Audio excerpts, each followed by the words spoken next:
Alhamdulillahilladzi hadana lihadza wa ma kunna linahtadiya laula an hadana Allah. Asyhadu an la ilaha illallah wahdahu la syarika lah wa asyhadu anna sayyidana wa nabiyyana Muhammadan abduhu wa rasuluh. Allahumma bika asbahna wa bika amsayna wa bika nahya wa bika namutu wa ilaihil nusyur. Allahumma faqihna fid din wa 'allimna ta'wil wahdina ila siratil mustaqim. Bersyukur kita kehadiran Allah yang mana Allah sampai detik ini, sampai hari ini masih memberikan kepada kita beraneka ragam kenikmatan, menyediakan kepada bagi kita berbagai macam fasilitas kehidupan, sehingga dengan kenikmat-nikmat yang Allah berikan kepada kita, fasilitas yang Allah sediakan itu, kita dapat melangsungkan kehidupan kita, dapat beraktivitas dengan baik, mengantarkan kita menjadi asbab bagi kita hadir di rumah Allah yang mulia ini untuk rukuk dan sujud di hadapan Allah dalam rangka taqarrub, dalam rangka mendekatkan diri kita kepada Allah Subhanahu wa ta'ala. Mudah-mudahan segala usaha yang kita lakukan, rukuk dan sujud yang kita kerjakan, mudah-mudahan diterima oleh Allah Subhanahu wa ta'ala, menjadi salah satu ibadah terbaik dalam hidup kita. Kalau seandainya satu waktu kita dikehendaki oleh Allah Subhanahu wa ta'ala mengakhiri pengambaran hidup kita di dunia yang fana ini. Kita berdoa berharap mudah-mudahan kembalinya kita menghadap Allah Subhanahu wa ta'ala dalam keadaan husnul khatimah. Amin. Salawat dan salam semoga tercurahkan buat roh junjungan alam Nabi Muhammad sallallahu alaihi wasallam, nafas dan ucapan Allahumma shalli ala sayyidina Muhammad wa ala ali sayyidina Muhammad. Semoga kita yang selalu dan senantiasa berselawat buat baginda Rasulullah sallallahu alaihi wasallam kelak di yaumil akhir akan mendapatkan syafaatul uzma, mendapatkan pengakuan dari baginda Rasulullah sallallahu alaihi wasallam. Karena Rasul sallallahu alaihi wasallam pernah berkata tatkala beliau lagi kumpul-kumpul bersama para sahabat, di sana ada Abu Bakar, di sana ada Umar, Utsman dan sahabat-sahabat yang lainnya. Ketika itu Rasulullah sallallahu alaihi wasallam pernah berkata pada Abu Bakar, "Ya Abu Bakar, ketahuilah olehmu, aku amat merindukan saudara-saudaraku." Mendengar perkataan ini Abu Bakar terdiam. Ia mendengarkan perkataan dari lisan orang yang teramat ia cintai. Lalu Abu Bakar berkata, "Kenapa engkau berkata demikian ya Rasulullah? Bukankah kami ini saudara-saudaramu?" Kata Rasulullah, "Bukan, antum ashabi.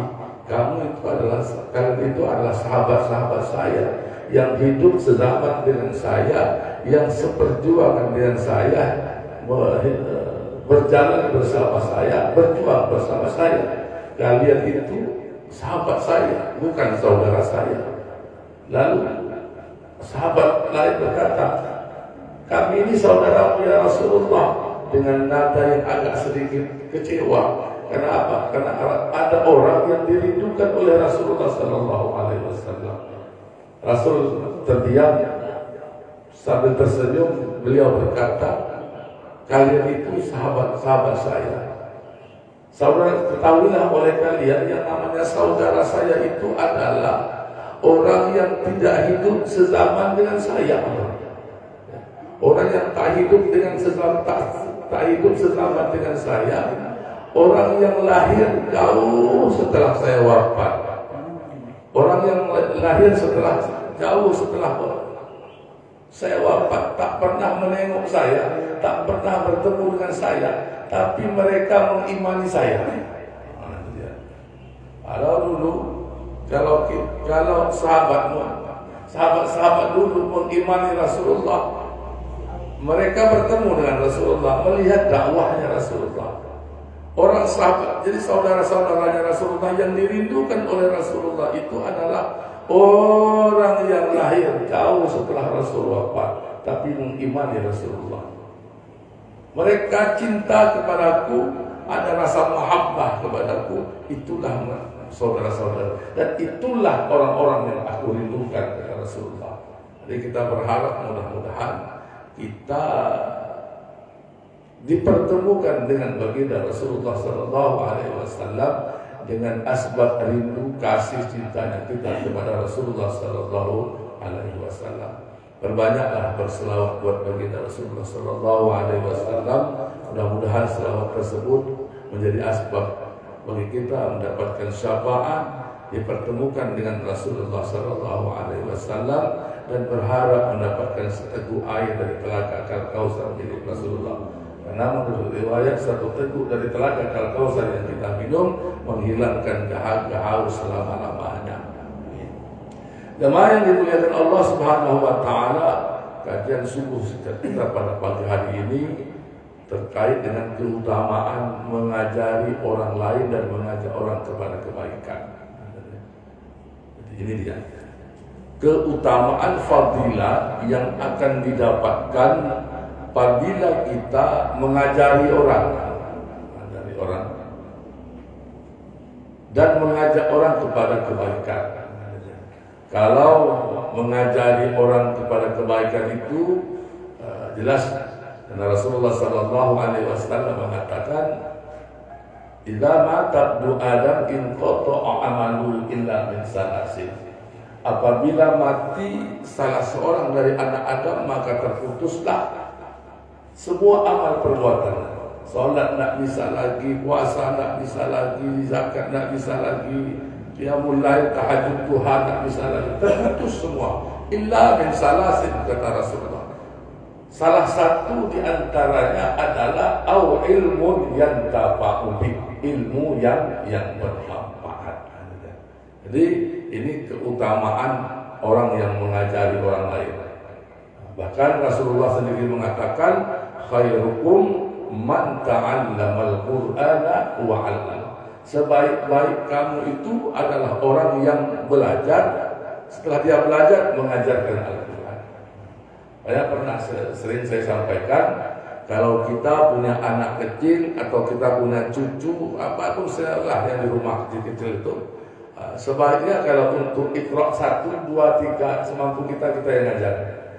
Paling tidak ada ilmu yang kita ajarkan. Apakah satu Fatihah kah, doa makan, doa baca bismillah, alif bata. Tujuannya apa?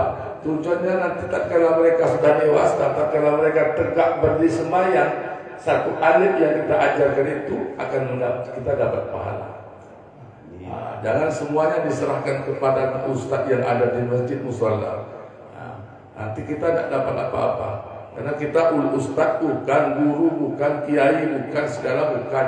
Jadi kita tidak dapat apa-apa dari ilmu yang tapahu. Ilmu itu tentu ilmu yang bermanfaat. Ilmu yang tapahu, ilmu yang bermanfaat. Meskipun ilmu itu terkait dengan ilmu duniawi misalnya. Kita punya ilmu perbaiki ini kita ajarkan. Ilmu itu nanti diamalkan dia. Ilmu itu diamalkan dia, kemudian setelah diamalkannya dia mendapat rezeki, rezekinya dinafkahi keluarga. Ilmu yang bermanfaat. Jadi, nah sekarang keutamaan dari mengajak kepada kebaikan. Kebaikan. Rasulullah SAW bersabda hadis dari Amir Uqbah bin Amir Al-Ansari.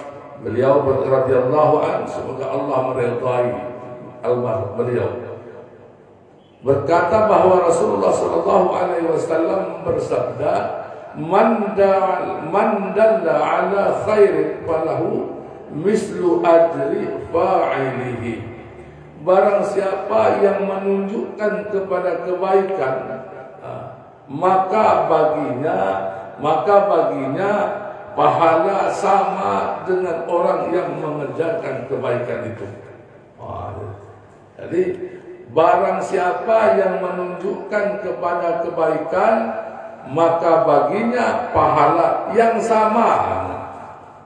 Kita tunjukkan si fulan Pak Nasution sholat berjamaah itu 27 kali lipat daripada sholat sendiri. Dikerjakan beliau karena berkat petunjuk yang kita tunjukkan. Beliau mendapat 27, kita dapat 27 tanpa mengurangi apa yang dia dapatkan. Itu dia. Cuma yang menjadi memang kita punya keterbatasan. Kenapa? Kita hanya sebatas ngajak. Soal hidayah itu aku ngerti Ustaz ngajak, tak mau juga. Ya udah, itu aja batas kita. Soal hidayah itu milik Allah Subhanahu wa taala. Nabi Nuh alaihissalam saja tak mampu mentauhidkan anak dan istrinya, apalagi awak kan? Awak ini siapa? Rasul sallallahu alaihi wasallam sendiri tak mampu mentauhidkan paman yang sehari-hari menjadi benteng dalam perjuangan Rasulullah. Beliaulah Abu Talib. Apa kurang itu? Rasa-rasanya kalau Nabi Muhammad bisa mintalah, ya Allah, tolonglah, beri tolong. Tidak, karena hidayah itu milik Allah. Kata Allah, Muhammad, hidayah itu milik aku yang memberikan hidayah.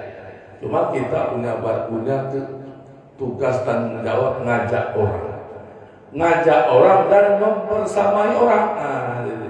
Jadi kalau kita ada pengajian misalnya, kita dengar di mana, di Al-Munawwarah misalnya, ada tabligh akbar, ada pengajian, ada ceramah, lalu kita ajak Pak Nasution, yuk kita pergi dengar ceramah malam hari ini. Nanti malam ada ceramah, penceramahnya bagus, kita bawa. Beliau mendapat pahala, saya mendapatkan pahala, tapi saya mendapat pahala lebih. Kenapa? Karena saya punya pahala dan saya mengajak orang. Itu dia. Misalnya kata Lele, Ustaz, nanti malam itu ada ceramah di Bagansari. Kalau Ustaz mau, jemputlah.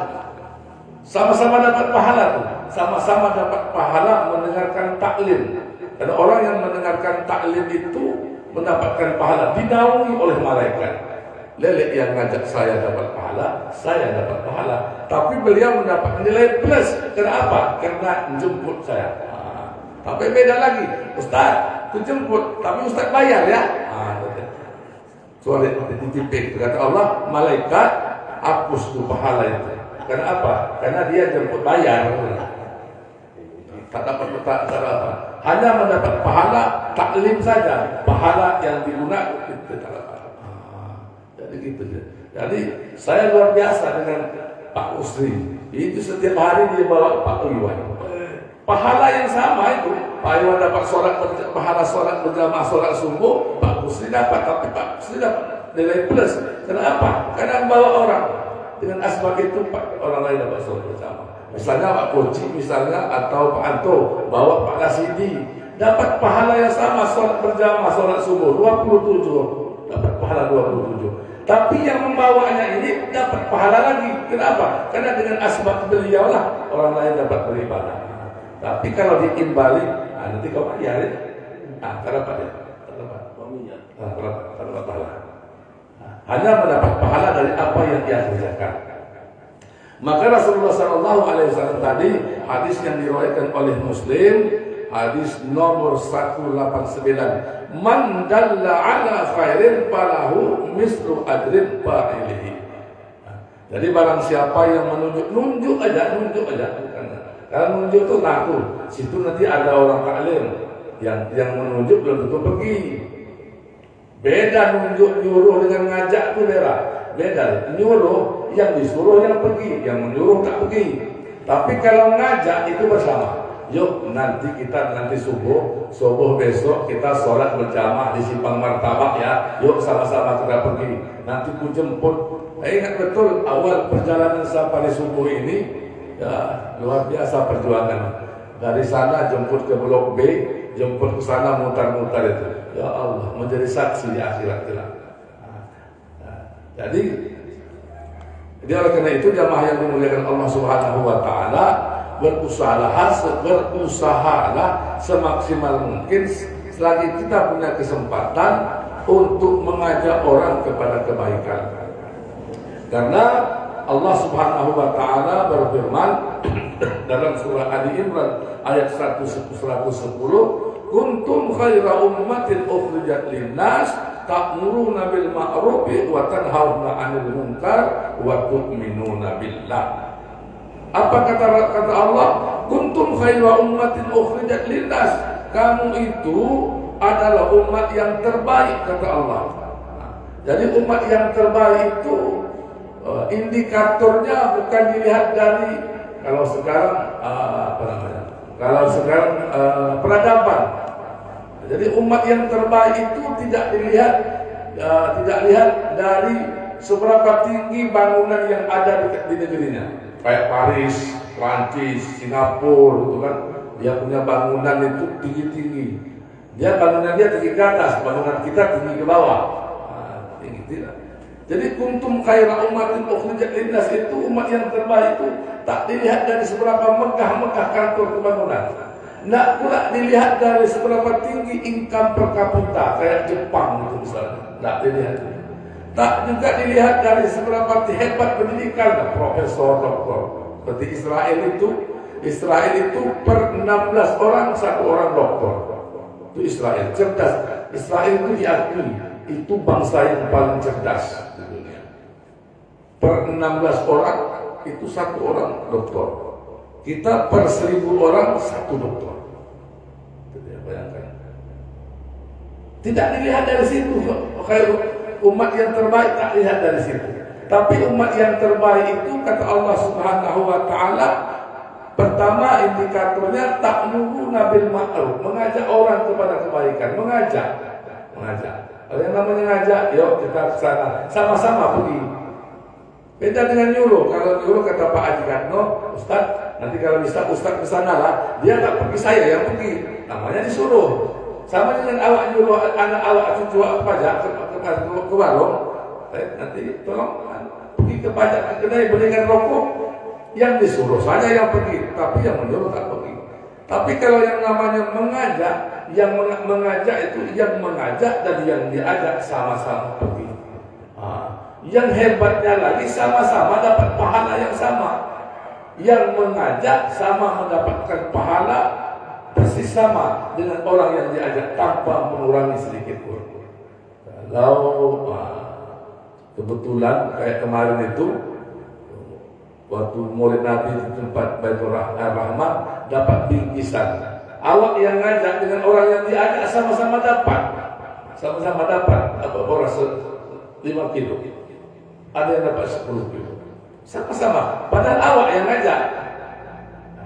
Jadi itu. Jadi jamaah yang dimuliakan Allah Subhanahu wa taala, jadi jangan sampai pahala yang sudah ditulis itu dihapus Allah, dihapus malaikat. Kata Allah, malaikat hapus kepala Pak Nasution.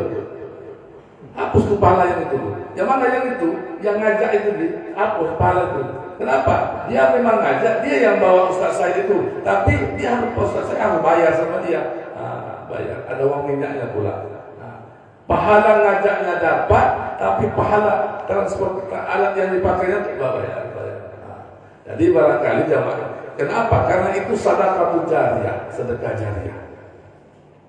Barangkali dalam batas-batasan tertentu pula lah kan. Tapi kalau ngajak sampai ke Pekanbaru pula tak juga dikasih, itu keterlaluan pula kan. Tapi kalau hanya sebatas ke Boltren atau ke Simpang Martabak sini atau sampai ke Dusun Bakti, itu barangkali masih dalam batas-batasan yang apa. Kemudian kata Allah ta'muruna bil ma'ruf, mengajak inilah fungsi dakwah itu. Jadi yang nama dakwah itu saya selalu sampaikan dengan kawan-kawan, maka berdakwah itu dengan cara masing-masing. Jadi berdakwah itu bukan hanya di atas mimbar, minal bait ilal bait, dari rumah ke rumah. Nanti kalau semua orang keluar, siapa yang nak ngurus pajak? Bayangkan ya. Kalau seandainya semua orang nanti keluar, siapa yang nanti nak ngurus pajak? Siapa? Bayangkanlah. Ustaz Cipto dia punya sekolah, keluar dia, siapa yang nak ngurus TK, siapa nak ngurus sekolah, siapa nak ngurus datangan. Rasul tak menghendaki seperti itu. Siapa yang nak ngurus pajak, siapa yang nak jualan. Akhirnya nanti pasar diurus oleh orang lain. Jadi kalau orang Islam saja mengurus pasar, ribanya luar biasa. Orang Islam saja mengurus pasar, jualan, timbangan saja bermain, apalagi yang tak ngerti Islam, yang bukan Islam. Awak pergi kata berapa nih Pak Bu? Berapa sekilo? Sekilo 100.000. Bawa balik ke rumah, ditimbang 9 on seperempat, 9 on 3,5 kilo hilang. Saya kadang-kadang selalu marah dengan orang rumah. Ya udah, ngapain lagi dah ditimbang lagi di rumah? Udah, ditimbang macam mana pun tak akan balik lagi barang itu. Jadi macam mana Bang? Ya udah, ikhlaskan, dapat pahala kita dari sana. Udah ditimbang kurang ngomel pula tu. Nipu, nokoh, nipu. Ya, ngapain lagi ditimbang? Ngapain lagi? Udah begitu ikhlas, awak beli sekilo. Nanti dia punya urusan dengan Allah Subhanahu wa Ta'ala. Kenapa? Kena curang dalam timbangan. Ingat, orang yang curang, pedagang itu. Maka kata Rasulullah Sallallahu Alaihi Wasallam, kalau nak jadi orang sugih, kaya, sukses, jadi pedagang. Maka bahasa tajir itu, orang banyak duit itu kan istilahnya tajir kan. Tajir itu bahasa penjual, pedagang. Jadi orang pedagang itu kalau tak jujur, sebelah kakinya di surga, sebelah kakinya di neraka. Kalau seandainya dia jujur, akan mengiringi bawa ke surga. Makanya orang sukses itu kebanyakan pedagang. Maka sahabat-sahabat itu yang sukses itu adalah pedagang, ya, pedagang. Jadi dakwah itu bukan hanya sebatas dari mimbar ke mimbar, pegang mikrofon, ceramah, bukan itu. Terlalu kecil, terlalu sempit media dakwah. Kalau sempit Pak Manik, media dakwah kalau hanya mengandalkan mimbar. Ada yang lebih efisien itu memang dakwah bil hal. Karena itu kunci sukses dakwah Rasulullah Sallallahu Alaihi Wasallam. Dakwah bil hal itu keteladanan. Bayangkanlah kita baca riwayat Daksur itu kan, saya sampaikan Daksur itu berdiri di hadapan Rasulullah. Daksur itu melihat Rasulullah lagi duduk sendiri dia di bawah pohon. Lalu Daksur mendatangi Rasulullah dengan pedang terhunus. Muhammad, siapa kira-kira yang bisa menolong engkau? Kata Rasulullah, tidak ada kecuali Allah. Mendengar kalimat itu, campak pedang Daksur. Diambil Rasulullah pedang Daksur itu. Ya Daksur, siapa kira-kira yang mampu menolong engkau kali ini? Kata Daksur, tak ada kecuali engkau Muhammad. Bayangkan kalau Pak Nasution lah dapat pedang itu tanpa tanya, kau tadi nolong aku ya, awak lah, balas. Tadi kau mengancam aku ya, sekarang kau kepancung pula. Tak ada kalimat lain. Tapi Nabi tidak, itulah keteladanan dia. Udah, ya ampuni. Asbab itu kata Daksur syahadat di hadapan Rasulullah. Kita lihat juga riwayat bagaimana Rasulullah Sallallahu Alaihi Wasallam menyuapi wanita Yahudi di Madinah. Setiap hari disuapinya itu. Bayangkan sambil disuapi, perempuan itu mengutuk Rasulullah, memaki Rasulullah. Dia bilang, Muhammad itu pembohong, Muhammad itu tukang sihir. Padahal yang menyuapi dia itulah Muhammad. Kalau awak sambil awak disuap, awak dimaki-maki, kau tak tahu yang kau aku juga. Kalau awak lah betul, tak ada tegak. Aku yang menyuap kau pula yang maki aku. Ini betul. Tapi Rasulullah tak mau tahu ya.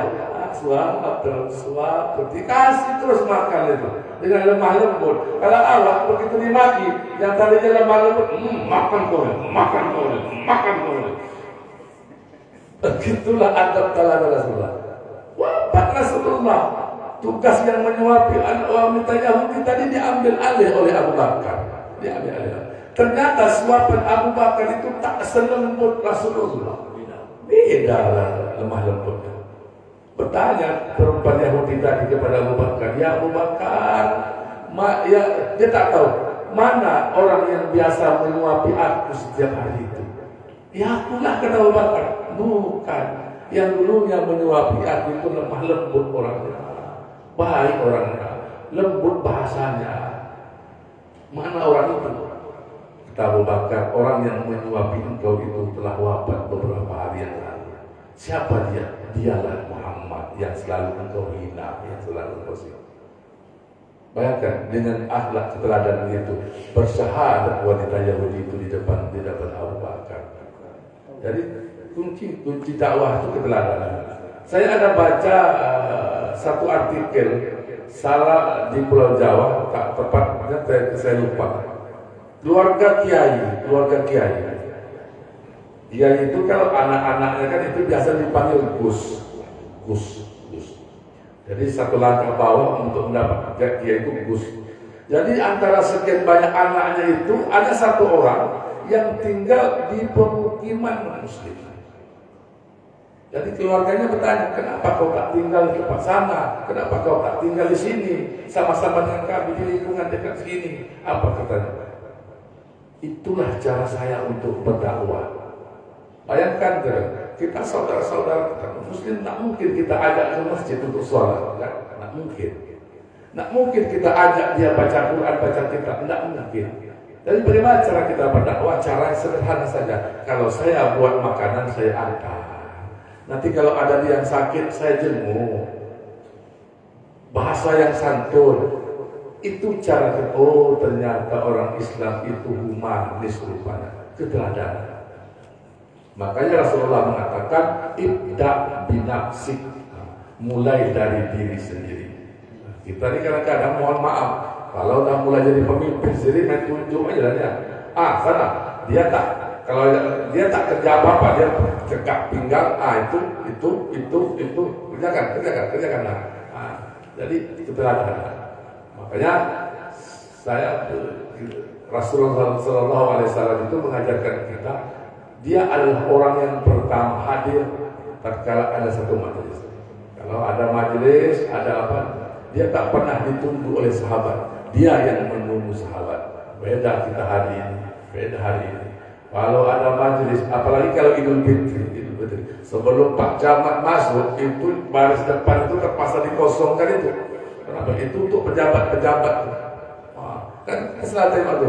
Itu kenapa tak diisi? Itu untuk pejabat. Dah masuk nanti pejabat, barulah saya pengikut pejabat ikut.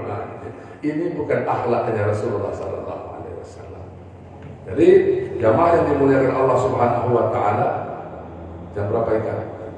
Jam 6.15. Jamaah yang dimuliakan Allah Subhanahu Wa Taala, ini dia. Jadi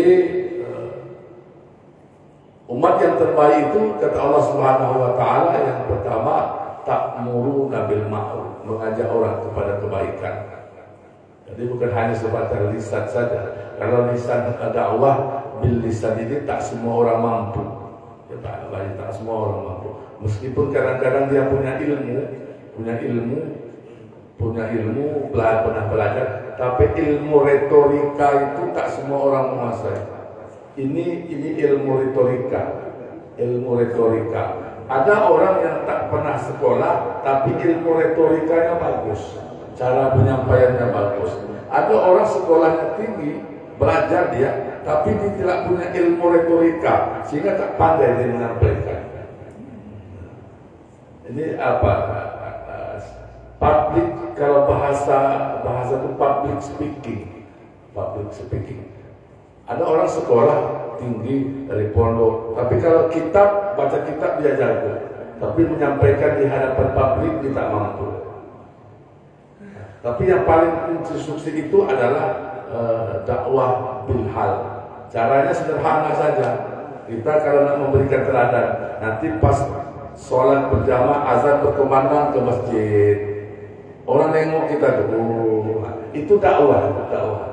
Ada orang sudah sampai waktu maghrib ke masjid, sampai waktu isya ke masjid, subuh ke masjid, zuhur ke masjid, asar ke masjid, itu dakwah. Tengok bapak itu umurnya sudah sekian puluh tahun masih bisa ke masjid. Awak itu dakwah. Cara mengajak lewat akhlak yang baik.